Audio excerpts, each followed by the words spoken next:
sənsiz keçən ömrüm. Qadın döşü bit. Yaşayıram həyatın qəmli bölümü. Çox heyf. Şəmsin virayına qoydu məni bu yollarda. Hazdasan axı hazda. Stop Records.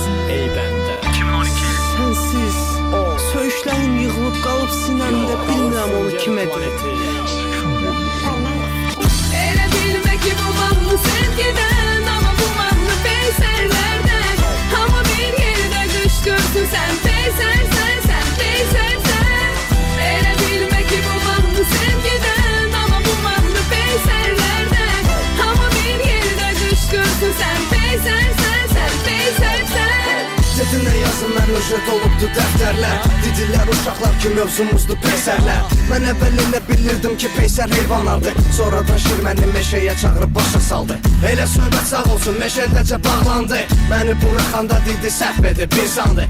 Şəhərə qaydan kimi didim axtarıb tapacam. Məni poxa salan o alçaq peysəri. Özündə yer qalıbsa sözümü özünə vuracam. Və bu maraqla gecə gəzdirdim küçələri.